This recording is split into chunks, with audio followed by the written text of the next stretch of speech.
she made a sarcastic comment saying that she would be a better fit for my boyfriend than me. This is a big whole conversation by itself. Has somebody ever came into your salon and been like, he gets to choose my style? I don't know what y'all think this is, but this is not a beauty pageant. Who did this? So what are you talking about? Because I've already started paying you. Oh, girl, you giving us some good ones. These responses are giving me life. And when they say that means they're not coming back. You're kidding. Really? So, get into the team, Miss Lady. Right. I'm direct, but I'm not that direct. I would have said, and bitch, who the hell is you talking to? Can you take an ass whooping? All right, Mom, today to kick off the show, we are going to get into some listener emails who are looking for advice, and we got to help them with it. Are you ready? I guess so. Yeah, let's do it. Okay, number one. My best friend is really sarcastic. Sometimes she'll say things that will go right over my head, and she'll have to explain the joke. I usually think it's pretty funny, but every once in a while, she'll say something that feels like it's more than just a joke. Last weekend, she made a sarcastic comment saying that she would be a better fit for my boyfriend than me. She's never made any moves on him before, but the comment made me a little uncomfortable. My boyfriend and I have been together for 2 years. Of course, we have our moments, but we have a healthy relationship. I'm afraid if I say something to her, she'd think I can't take a joke. What should I do?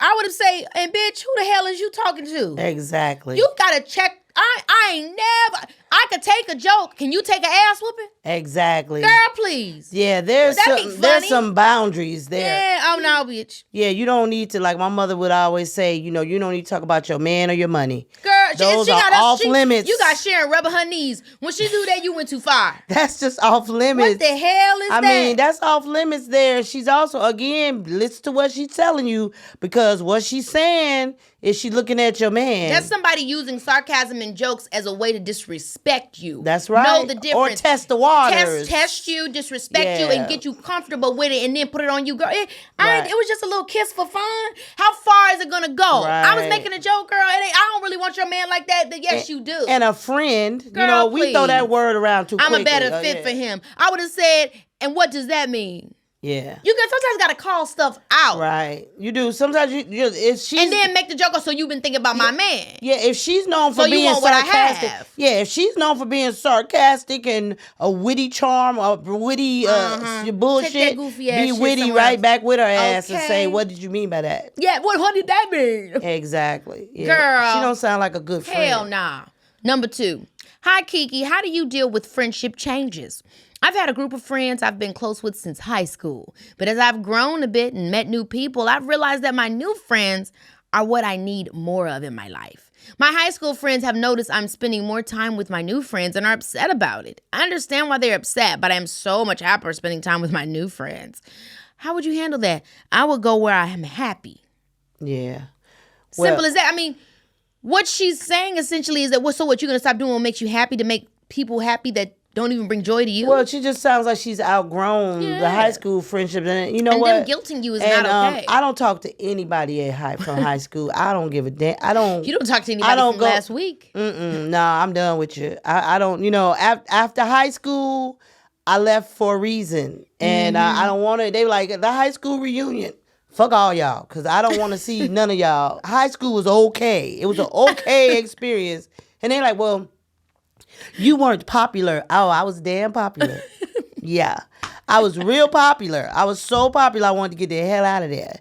So, no, I don't need to see Ernest Rogers and them. I know where they live. I ain't trying to see Glenn Hudson, love you to death. But I know where you live. And, so I don't, I'm done with high school. So funny. You're so funny. Yeah, I think you're right. She outgrew them. If they're trying to guilt you, they need to also move on with their life. And if you guys are connecting still and maybe you guys come back some years later, that's great too. But, I'm not here for the friends guilting me to hang out. Look, I ain't got no time, motherfucker.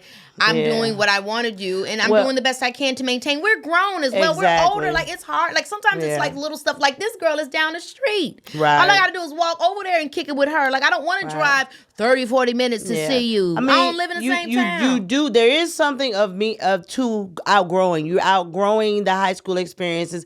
And it's great when you can find those relationships that last forever and ever and ever. But they're a little rare, though. But they make movies like, what's the movie where they say, did you ever know that you're my hero? They make movies like that for a reason. Okay, them ladies went years without talking, but the love was always there. Yeah, exactly. And she was there for her baby when she needed her at the end. Yeah. Okay, number 3. I'm your number one fan, and I would love some help. My husband and I have a son, and I've been a stay-at-home mom since he was born 2 years ago. Now that my son is older and I want to get back to my career, my husband doesn't understand why. My husband makes enough money to support us both, but I miss my career. But I feel guilty about wanting to get back to work. Do you relate? How do you handle work and being a mom? Of course I relate. I do think after people have a baby, sometimes partners, especially in heterosexual relationships, I think can expect, depending on their moms too, they can expect for that to be like, isn't it enough for you to just be at home with the baby? Right. And it's like, it's enough for me to be at home with the baby and take my ass to work. Right. I think it's important for women and men and people and parents to have multiple nuanced faces so they can bring that back to their child. That's right. It's also important for your child to spend time away from you so that your child knows how to exist without you. You know what I'm saying? Like your child needs to know that I'm my own person, and I'm my own person when my mom is around. Right. And I respect my mom and I love my mom and I'm happy for the rules and the regulations that my mom's gives me and the system she's helping me to thrive in. But also when my mom's away, I'm excited to show that I can take what she's taught me and put it into action. Right. I totally agree with that. And let's put Leo and talk about Leo. Mm-hmm. He knows you do work and a lot of times you work from home, but he knows. Right now? He knows who you are. Mm-hmm. When you come in the room, his little face just lights up. He goes twinkling his hands and kicking and stuff. So you working does not mean you're not there for your child. But mom guilt doesn't just happen when you're a working mom. Yeah. Mom guilt is a thing, no matter if you're a mom that works at home or mom that works out in the world or a mom that has no job at all. I mean, stay-at-home moms, my sister was a stay-at-home mom for years. Up to her kids was like, her eldest was maybe like 6 or 7. Right. She said she would feel like, do my kids know that I'm a person? Right. Do they know that I have hopes and dreams? Am I encouraging them to have hopes and dreams? Oh, I just disassociated for 20, 30 minutes. Are my kids suffering because I don't have the attention span to constantly be focused because I don't have any other outlets? No, that's right. So no matter what kind of mom you are, mom guilt is real. What about the meme? I think you put up a meme there. Exactly. They say working mom, but they don't say working men. Yeah, working dads. Yeah. And I see somebody put in the comments, well, that's because we've always had to work. Okay, well, now we're here. Right. And women, we're working too. So let's not make each other feel bad. And there are a lot of stay-at-home dads now. Oh my gosh. Yeah, I love it. Look, I love it for anybody that wants it. Right. If you want to be a stay-at-home mom and you can do that, girl, eat it up.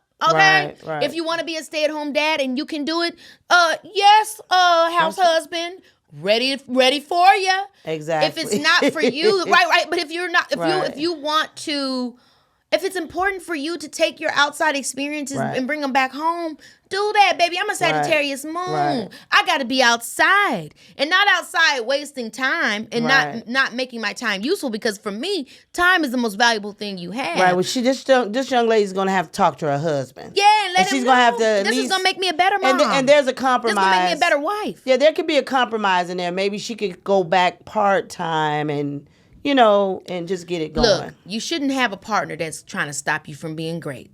If you're able to still maintain say that again. You shouldn't have a partner that's trying to stop you from being great. Yeah. He's going to have to yield and get with the program. He's going to have to yield. And it doesn't mean a bad thing, but you guys can yield to each other at different moments. Right. But if somebody is telling you that what makes you happy and it's not hurting nobody, your kids are still going to be taken care of. You could work out a system with if your mom is going to babysit from time to time, or if you're, you know what I mean? Some people, I know a lady that I just was with the other day, her job let her kids come with her. Yeah. And these kids go to school at some point, so they gonna have their own life at some point. So it's like, I seen this lady, her daughter, like 2 years old, running around her office with her. She said, I told them I had to have my baby with me, let my baby. So you can figure out any type of situation. Right. The point that I'm making is you can't have somebody in your life that's not allowing you to be an individual and be an independent person. So if you going and working and just having some other hobbies is enough to break the relationship, then, we have bigger issues. We have bigger things to fry. You got to be able to be yourself. And so I hope that, this husband doesn't lose you by trying to make all right you lose now, yourself. You just said a whole mouthful. I hope that he does not lose you. Yeah. Bam. Seriously, Yes, because that's too much, and Exactly. your babies are going to be great. They got a great mama, know. All right. Well, as always, thank you guys for the conversation, and I love these opinions, Mom. Now let's get into it with Tamika.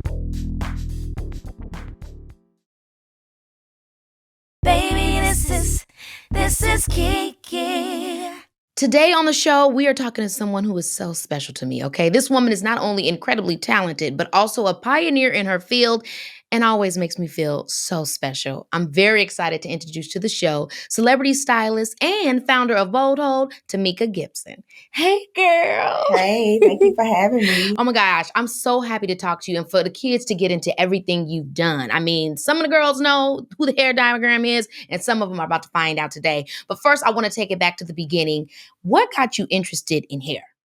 So my aunt, she was one of my favorite aunts. She got into hair, and I just she was going through a lot with substance abuse. Wow. And I was at a young age, 7 or 8. I just really had put in my mind, she wasn't going to get better. And she went to hair school and I started watching her change and just coming around, watching her with with her customers and making them feel good transition. It was really helping her. And I'm like, man, that's what I want to do.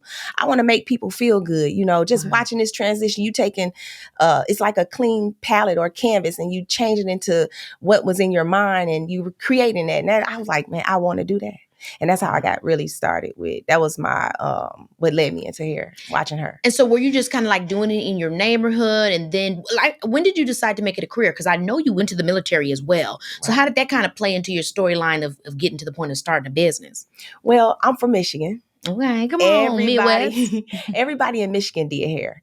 And if you know, like I do about Michigan, I'm from Flint, Michigan. A lot of the people that did hair, they dated drug dealers. I know that sounds crazy, right? No, it don't. Okay, come on, so, get into the team, Miss Lady. Right. I'm here for my stepfather, he was like, "You are not going to do hair," and I was like, "Why?" So I didn't know what I wanted to do. I went to college. I did a year, and I was like, you know what, this is not for me, but I got to do something with my life. So I joined the military, and while I was there, a lot of things that my aunt had taught me, I was doing on other people. And let me tell you, so when I went to basic training, I had finger waved everybody here. Come on, so they let you do the finger waves to the girls in basic training? The white girls, black girls, everybody. Yes, Miss Lady. I had just learned how to do it the night before I went to basic training with my aunt. She stayed over with me all night because I was like, I gotta do this before I leave. And it was just because you wanted to do it and you loved it. I loved it. And so the drill sergeant, he came out. He said, I don't know what y'all think this is, but this is not a beauty pageant. Who did this? And so he brought me out in front of everybody and he made them do push-ups. No. And I said, what? Why? It's my fault. He said, they look good. Somebody needs to do it. And I was like, oh my God. Oh my gosh. So you kind of got put on blast, but at the end of the day, they loved it. Yeah. So I'm curious because obviously being in the military, that teaches you a lot of discipline. Yeah, it did. How much do you think that helped you with starting a business? Because I mean, I know starting a business and maintaining a business, having one of myself is very difficult. What type of things that you learned in the military do you use still to this day? So I pretty much, anything that I start, I finish, no matter what it is. And I'm not going to give up. I try to be on time. Like, it just really gave me a lot of structure, and I think in this industry, especially being a creative, no matter what it is, it's hard to stay, on track because of how our brains work. Yeah, we're too creative. We're all over the place. Yeah. Right. So that has helped me out a lot. Like, the military really laid the ground for me to, build that structure and, pretty much stay strong. Because when you're an entrepreneur, you have to be a strong person. You have to, because you won't make it. You have to be a self-starter too. Yeah. Because no one's looking over you and saying, hey, do this. You're an entrepreneur, so it's you, your voice, your vision. But I know you did meet your husband in the military. Yes. And so what was that transition like? I mean, you go to the military, you meet the love of your life, and then you say at that point, hey, I really want to do hair now. Like, how did you jump to taking hair seriously? It was not easy. So I was a night baker. I was a cook in the Army. Oh, come on, cook. I was a cook in the Army. No, you ain't cooked for me yet, Miss Lady. I got you. I'm a cook for you. But I was a cook in the Army, and I got on night baking. Okay. So when I did that, I was able to use my GI Bill and go to hair school during the day. And I actually had to trick one of the other soldiers into going to school too. It was a guy, and he cut hair. So I was like, you might as well go to cosmetology school, because I wanted to, I needed a partner to do it with me so that we can kind of I had to be slick. I was baking a lot of my stuff and freezing it. Mm-hmm. That way nobody would catch us in what we were doing, because they, the military require a lot. Yeah. So I had him, we was a team, and we would make it work, and that's how I got through hair school with him. Oh my gosh. Now, who was his friend? Do y'all still work together? What's his name? No. So I cannot remember his name. so sorry, I cannot remember his name. But he is still doing hair. He only went to go to barber, and he went because I told him he was just going to cut hair. But he ended up, now he do women hair. Wow. I cannot remember his name. That's so sad. But it happens. But shout outs to him. Shout outs to him for being your partner in crime. Yes, my partner in crime. So I want to cut to the chase because obviously you run $1 million company. Bold Hold we have seen everywhere in some of the greatest stylists today's hands, from Tokyo Styles to, many people that I work with, even before I work with you, were using your product. It's a main staple in this hair industry.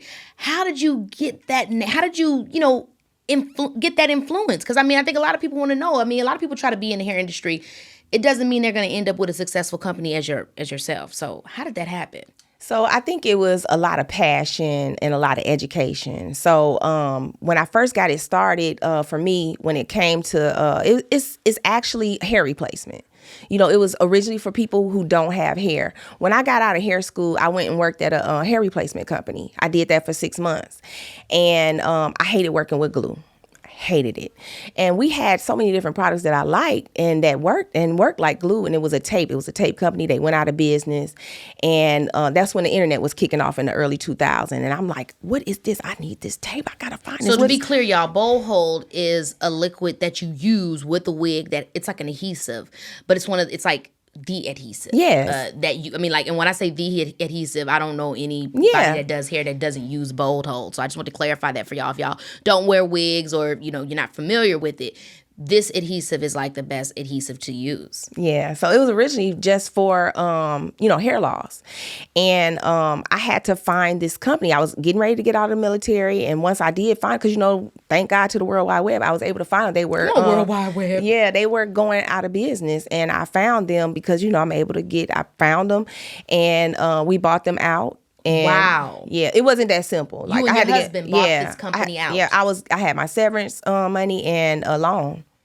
And what made you think that? Because I knew I had never used anything like that before. We only had one product when we started, so I didn't start product because I see it being sold and this is hot. This was good for me. I hated glue. We started with a tape. I hated glue, and it worked the tape worked like a glue, and I couldn't work without it. Mm-hmm. So it was something that it was good for me, and it was good for the customer. So it's not a point of getting to, any product that I have now was never developed because, this is going to be a moneymaker. It means it's dear to me. You know what I'm saying? I know that it could work for somebody and help them. So everything that I made, it was not, it was something that it was filling a need. Right. I think that's how the great is. Whenever I talk to people, business people, investors, they always say, you want to solve a problem. Mm-hmm. That's how you know you're going to have a good product. Okay, so you were, as a hairstylist, you were tired of using the glue. Mm-hmm. You create the Bold Hold tape adhesive. It becomes popular. How? What was it that you did, for those people out there that's, entrepreneurs that's trying to get their stuff off the ground that maybe have a great product but don't know how to market it? How did you start that? I gave it away. Wow. Yeah, I gave it away. Like I people were buying it from me in the city. We didn't even have a website. Like I was just selling it to local hairstylists. I think this was my early 2005. Then when 2010, I think Instagram came on, and I was on there just putting it on me. And I didn't know how to use social media or nothing like that. It was new to all of us. Yeah. So people were seeing me use it, right? So this is how they transition from product to product. So people were seeing me use it. I was like, hey, don't put it on your hair. This was originally for people without hair. If you got a big forehead like mine, you can use it. So people were like, we've been loving your content, but you're saying that I can't support you because I don't have a large head, or it's for people with low hairlines. And that's where the development came in. And I've used so many different products for, adhering your wigs. And I knew that, if I did want to create something else for everybody, I could create a water-based glue. Mm-hmm. And I just rearranged it according to some that were okay for me. I just wanted to make sure I made something safe, acrylic free and things like that, because anything that you put on your skin will go through, it can go through your skin. Exactly. So you want to try to choose products with good ingredients and things like that. So that's where I started making products. So it was people complaining like, we want to support you, but you saying I can't use it. Yeah. So that's when I developed my first product, which was our Bold Hold, our second product, which was the cream. And then we went to other ones as we, people started exercising. If you remember, people started transitioning from relaxers. Yeah. They were wearing the wig so they can work out and da-da-da. So I didn't realize the cream wasn't enough because, now looking at the formulation, it was only good for people with dry, because it works. It was not a problem until everybody started exercising. Yeah. So if you had dry to normal skin, you were good with that. Then I had to do something else because of it was something to feel. What did we say? Like, you have to fix an issue. Yeah, you have to fix. So the issue came in. Yeah, the issue came in with everybody working out and trying to wear a wig at the same time. You know how we do. So that's when I had to reformulate, and I didn't want to leave the other one. I didn't want to let it go because it was working for a lot of people. Yeah. So we just had to repackage it and add a different ingredient so that the active could hold stronger. And then we went from that to we did I think everybody was using Got to Be and Got to Be sprays and things like that. And I'm working with a Black chemist, and she tries her best to like make sure I understand certain things. So I was like, hey, I want to create a gel and a hairspray. Yeah. And she was like, I see people doing that, Tamika, but I don't think it's good to spray hairspray directly to the skin. And I was like, so what are you talking about? Because I've already started paying you, to develop the product. She said, well, I think I didn't understand. So that's how we came up with the liquid gold. The liquid gold was supposed to be an aerosol. And I like how you're talking about this, right? Because ultimately, this is how a line is created, right? You're trying to problem solve in different strokes for different folks. Some people want their wig on 24/7. Some people only want it for a limited amount of time. Some people do have, like you said, a larger forehead, and maybe the tape is good for them. But what you end up ultimately having is a bunch of different options for people, and that's incredible. Yeah. And so I love Liquid Gold because this is kind of like where we meet, right? And I'm trying to do more different styles, wigs, give my hair a break. I just had a baby, don't want to have to deal with it, and so I've been having a lot of fun with these wigs. And when you introduced me to Liquid Gold, what I loved about it was what you just said, is that it can easily come off, and I know it's not going to be damaging to my skin, and it's easy for me to apply. Right. So let's talk a little bit about that. I know you're saying you're starting it because you were trying to give another alternative to what people use with the aerosol cans with Got to Be. So it's a lot of ingredients in the aerosol cans too, that can be, damaging. So as one is alcohol. So those the products that we did in comparison to the other company is we don't have alcohol, we don't have DMDM, which is formaldehyde and things like that they need, and the benzene and all of those different things. So I don't have that in those products. Yeah. So how many, I want to talk about the business side of it, right? Because here we have the hair, the creative, good product. But then how do you scale your business? For any of the people out there, I want to know, what are some main tips that you would give? Top 3 tips on starting a business in any field. What do you need? What is necessary? So I would say don't scale too fast. So I didn't have that issue. I wanted to. I'm seeing other people on the internet. They're making different moves, and I'm talking to my business partner, which is my husband. I'm like, hey, let's do this. And then he's like, do you know that if I don't scale slow, we'll have problems like with shipping and things like that. What do you consider scaling slow? Like, so I'll give you an example. There are a lot of people who will put things out there on the market to sell it, and they may not have the efficient, employees to be able to ship it in time, and then you'll have a bad reputation. You'll have, you can look us up. We don't have a bad reputation because because I try to listen to my business partner, which is hard because you see other things and you want to move, but it's good, for us in the long run that we scale slow. And some people might not agree with that, but right now, as we scale, we can do it efficiently and, and keep our customers happy at the same time.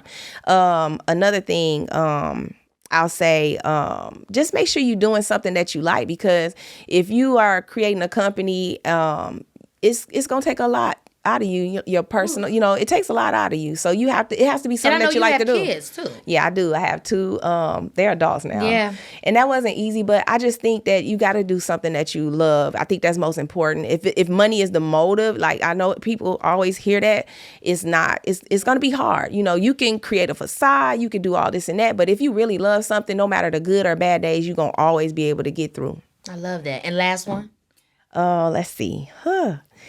having a good business partner. Like, I love that. Teams are important. You need a team. is. Nobody does anything on their own. I remember when I was talking to you, you were talking about how your brother-in-law and them helped you with your warehouse. Yeah. I mean, that's like, you seem like you have a really great support system. Yeah, I do. And I appreciate that so much, because people, if you can't do anything by yourself. No, like, you can't. cannot. And I just think, like, some people, they're always asking me, like, can you coach me? Can you tell me what? And I'm like, you know what, to be honest, my husband, there are certain people that do certain things. And even if I didn't have this or that, I would have to hire somebody, because I know what lane I'm good at. And I guess I think that would be a better third point. Know where you belong on that football field and work that, and then create, hire people for those other positions. Yeah. So that you always doing or having people in the positions that can fulfill what you need. Yes. And I know a lot of people will think, okay, well, maybe I'm not into wigs, or, this, how do I protect my actual hair? Because there's obviously back and forth with, okay, are wigs considered a protective style? Are they not,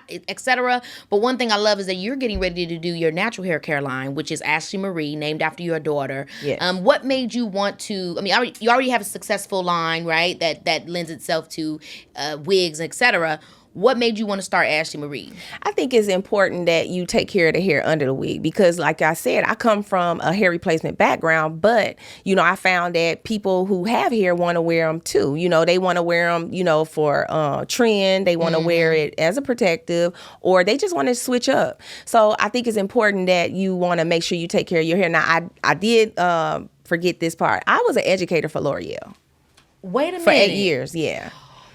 So wait a minute. Tell me. know. Yeah, let's talk about that real quick then. So when you educated for L'Oreal, what was that? You would educate on their products. Like, what does that actually include? Yeah, so I did that before I actually while I was, working at these different. Before I created the hair diagram, I was working for L'Oreal. I would go out and educate for Mazzani.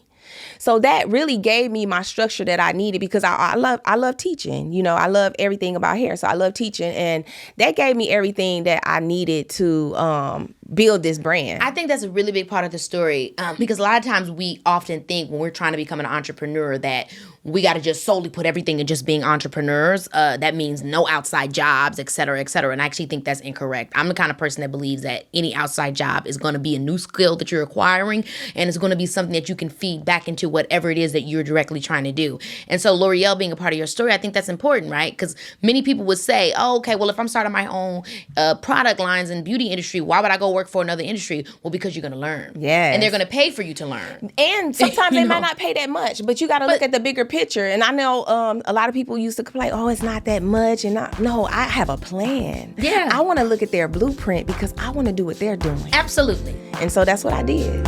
Baby, this is Keke Palmer, yeah.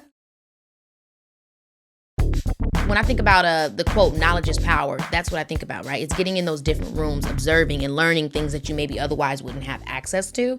And that's important for us. Black people haven't been able to have their own businesses in it ain't even been like 100 years. You know what I'm saying? It's like, I think it's like 50 years or something like that. When we've been able to have, you know what I mean? Well, we've been able to have our own businesses. So it is actually important to figure out how to collaborate and work with other companies that have been doing it for as long as L'Oreal, because that's the only way that you're really going to learn what is the key. What are the things that I'm going to need? So I think it's dope that you say that. But then that makes me want to ask you, do you ever see yourself at a certain point doing what a Miel has done, or doing what I don't know if it's Shea Moisture? Yes. Because here's the reality. We all want something for our kids, to leave something for our kids behind. Who's to say what's wrong or right for you? Is your desire to one day still sit at the head of Bold Hold, Ashley Marie, or is it kind of like you looking for the day where you can let it all go and you've built it and you can move on? What do you see for yourself? I just want to do it as long as I can, because it makes me happy, because I think that's what life is all about. I know some people, like, they're just always like thinking about, how can I get rich? How can I make more money? But me, I just want to be happy. It makes me happy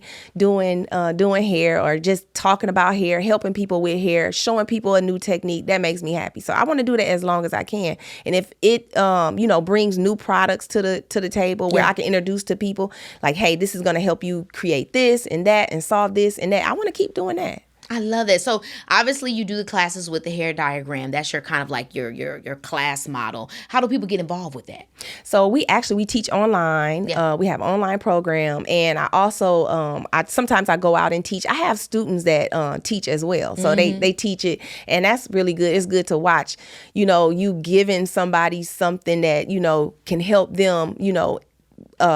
Make money, take care of their family, and they enjoy it. Yeah. So I think that's so nice. I love that to too. see that. Yeah. And then you obviously have Bold Hold, where you're going to continue to do adhesive stuff, your adhesive hair care line for wigs. And then you have Ashley Marie, your new natural hair care line. What else do you see for your company or your different? I mean, you have so many different avenues, from teaching to selling to also styling. Where else do you want to go from here? I just think I'm the type of person, whatever comes my way, I think I just like to, I'm real sporadic sometimes, so I don't want to just create in my head, I'm going to do this, because I just like to enjoy myself along this journey, I'm the same way. Yeah. People always say, well, what do you want to do next? And it's like, well, I don't want to say too much, because whatever God has planned, that's the plan I want to go with. But, like you had said before, you just want to keep having fun. I just want to keep having fun. That's where I keep it as well. I'm like, look, I just want to keep loving it and enjoying it. That's the baseline. Yeah, I think when you sit there and you come up with all these expectations and all, I think it kind of like, it can create anxiety. So I can't live in that. So yeah. Yeah, I love it. I couldn't agree more. Well, Tamika, I'm so inspired by you, and I can't wait to see what you do next in business and on my head, honey. She laid this way. Anyhow, before we go, we always like to play a game, and I want to play, but the gag is with you, okay? I'm going to ask you questions about what's going on in the world of hair care, and you are going to answer and maybe give your unpopular opinion on the subject. Are you ready? I'm ready. Okay, we go. So the natural hair movement has been hyped up for the past few years, but the gag is... It's been natural hair care has been a thing. I knew you were going to say that. Now let's talk about that real quick. Because why do you feel? I mean, look, let's be honest. We've had the Crown Act. We've had a lot of things in society change the way that people view natural hair. I do think that that's a big impact on why it seems more popular, because people have been doing it. They've been doing locks. They've been doing fros. They've been doing twist outs. They've been doing rod sets. But they unfortunately weren't always considered as classy or professional. So I guess more than anything, maybe they're more so being celebrated. Yeah, it is. Yeah, that is. It's a good thing, because for years, if you had your fro out, it wouldn't seem like you can't have a real job, You which was is not insane. getting that job. It's insane how that is. I'm so happy that that's changing now. But you're right, people been doing it. It's been a thing. Okay, now hairstylists are doing too much with their booking sites these days, but the gag is. They doing too much. Okay, so you agree. Because I'm sorry. I'm saying the girls online, first of all, sometimes they want you to do a full blowout and wash of your own hair before you show up, and they're still charging you $300, $400 for the braids. You know what? You think that's unfair? I just don't think that a person can take care of their own hair. Like, you cannot. My aunt always told me a hairstylist need a hairstylist. And Okay. I just always live with that. Now, what do you mean by that? Is it just because you can't see into your own hair? You can't, and I just feel like your hair will grow better if somebody else is taking care of it. Wow. Okay, and so because I'm going to be devil advocate for some of these hairstylists out here. Let's be honest, some people don't do their hairstylists right? Some people aren't paying them enough. Some people coming late, So I do think that the stylists are like trying to fight back. They're like, wait a minute, show us some respect and respect us for our duty. Where do you draw the line? What do you think is like mandatory for a hairstylist to bring to the table? I'm going to tell you what the problem is. They're not doing consultations. So it's like I always call a consultation like a date. That's how you're going to know who your chair hoppers is. That's how you're going to know who's real serious about taking care of their hair. Chair hoppers? What's chair hoppers? She done put us into the world of hair care slang. Chair hoppers. People who that go to different styles, but they're not doing that for like one, or they're doing it for a multitude of reasons. They may come in and not like the atmosphere. They may come, this is a big whole conversation by itself. I think I'm one of those people that would be in the hair care world considered a hair hopper, a chair hopper. But the only reason why a chair hopper is because nowadays a lot of hairstylists aren't skilled in everything. Can we be honest about that? You have some girls that's your braiders. You have some girls that's just your wig girls. You have some girls that's just your natural hair. It is hard to find one hairstylist that does everything. They used to, that's when I came up, it was like that. But I just want to speak to this. Sometimes you just need a person to care. You don't have to know how to do everything. But if you care, it's going to make you pay attention to certain things. You just have to care. And like I said, back to the consultations, I just want to hit that real quick. That's going to eliminate a lot of problems. Because then you'll know how to deal with that person. Both sides. Or even in that consultation, you can decide, hey, I don't think this vibe, we would vibe. I'm going to recommend you to somebody else. You don't even have to say that. You can say, hey, I don't have anything. I'm going to send you to the girl down the street or the girl in the chair with me. Y'all will be great, you know? Yeah. Or it will allow that customer, it goes both ways. It'll allow that customer to say, oh, it's dirty in here. Or, oh, she came to the consultation late. She going to be late all the time. Or I don't like how she got this set up or this or that. I don't like this. And I'm going to let you know my schedule and I'm going to get back with you. And when they say that means they're not coming back. Mm-hmm. And that way you eliminated the chair hopping. You eliminated a lot of things. You got to look at their hair. You got to check out their personality. And they got to check out the salon, check you out. Y'all checking each other. It's a date. And you can say, I agree. I don't want to date her. Yeah. And I feel that way a lot about, I mean, I get it. Price all has to do with it. But I do feel like y'all need to be washing and blow drying these people's hair. Yeah, they do. Stop asking these folks to show up without their hair. Come on now. With their hair stuff already done now. Okay, here's the next one. Your man wants to decide your hairstyle, but the gag is... he can't. Yes. So, it's always so funny because people are like, I want my man to pay for my hair or da-da-da-da. So you think... Or let me ask you this. Has somebody ever came into your salon and been like, he gets to choose my style? Mm-hmm. You're kidding. Really? Mm-hmm. Because he's paying. I found like later on, like talking to that customer, she had low self-esteem. So you actually had a customer whose man always shows her hairstyle. But I'm sure he choosing everything else too. A lot of times you'll find that with people with low self-esteem. Wow. Yeah. Because you should be able to pick out your own style. Really? And so when you asked her that, I mean, what was the conversation from that point? Did you say, babe, you should be able to do it? Like, what, or did you just stay out of it? No, you wait a while. I'm going to have to build a relationship with you before I go there. I don't like to go at people. I'm direct, but I'm not that direct. Because I don't want you to be confused about, So just later on, I would talk to her and I could tell she had low self-esteem. And I would try to encourage her. She'd be like, I just want to know. It's a difference in wanting somebody else to say, hey, I do like that or I don't like that. But just to pick my whole hairstyle, you don't have no type of mind for yourself. So people like that, like if I had the chance, I try to, talk to them in a way and try to get them to see things where they can build their strength up, because obviously it's low self-esteem. Wow. And I mean, you obviously, it's just when we're talking about the fact that you have a salon still, how difficult is it for you to keep up with your salon in the mix? No. So you don't? No.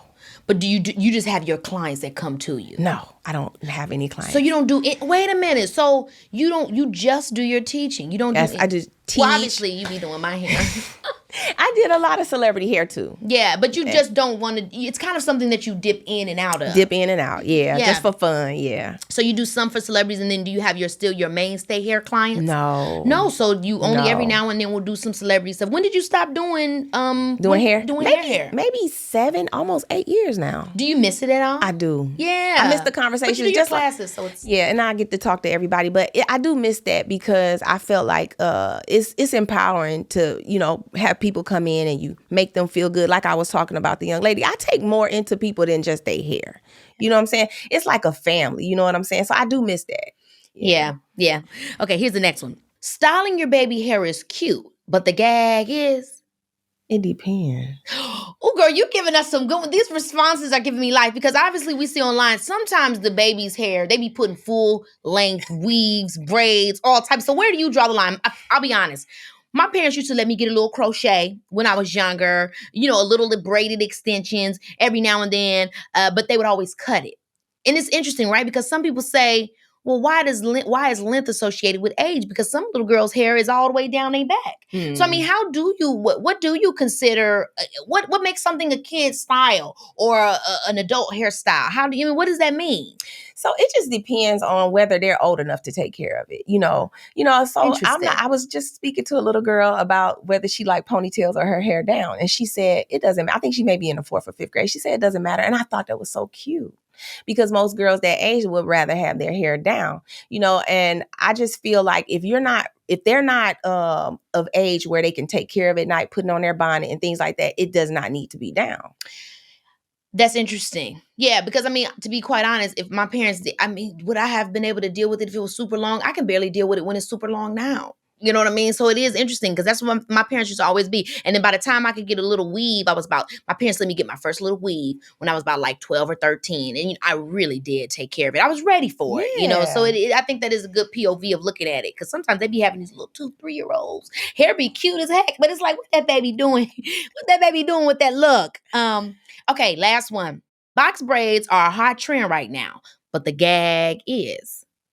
I like them, but I don't like the edge control thing they doing with it. It's like they suffer, like they clogging the follicles. I don't know. I'm sorry. Now, one time I did have a girl do my box braids where she literally parted every single piece and clumped on each section tons and tons of edge control. Is it that they don't know how to part, or what is you know what I think it is? I think it's for grip. Oh, okay. I'm assuming that that's what they're doing, is they're doing it for grip, especially now when the girls are doing knotless.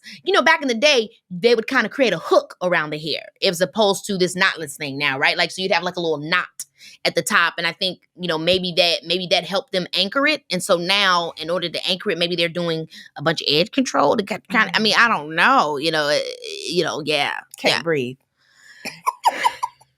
And then sometimes after a few days, days or weeks, it all ends up clump. You start to see the Itchy, excess of it. And so it's all what's that? What that, I just want real quick, that's going to cause dandruff.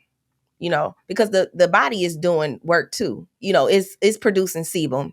It's producing natural oil. So when you put all of that on the scalp like that, it's going to create dandruff. It's going to create problems. Okay, now I'm going to throw one out that I just thought off the top of my dome like this. I love a melted laid down wig, but the gag is... It's not for everybody. Interesting. I thought you was going to talk about them baby hairs because I know you hate that. Oh, yeah. I do. I like it and then I don't. Right. It's like... I like it with certain... Somehow. Yeah, I like... When we talk about baby hair, I like it with curly hair. I don't like it with straight. Yeah, I think I like it, right? But then it becomes a thing where it becomes a part of every look. And I think more than anything, it's like you just want variety. There's a bunch of different ways that you can wear a wig, or you can get a bust down or whatever they call it. You know what I'm saying? Where it doesn't have to have that. Like right now, your hair is fabulous. You got a little bit on the side, but it's not like twirled out. I honestly think the baby hair came from them trying to disguise the lace. Right. Yeah, so if you got a lace, it's not so, if it's real cheap, it's hard to hide it. Or if it doesn't match, it's hard to hide it. So I think the young girls came up with an easy way to hide it, and it was baby hair, and it worked. Well, shout outs to them then for that, because I live for a good camouflage. I'm here for a camouflage moment. Well, thank you so much, Tamika, for coming on the show. You're everything. And I just live for you, and I can't wait to get my new set of Ashley Marie products, honey. I already got liquid gold in the bag. Thank you. Thank you for having me. Whatever your passions may be, know that you can never go wrong with a little self-determination and hard work. Stay on the path, love. Anything is possible, because, it's your girl. Baby,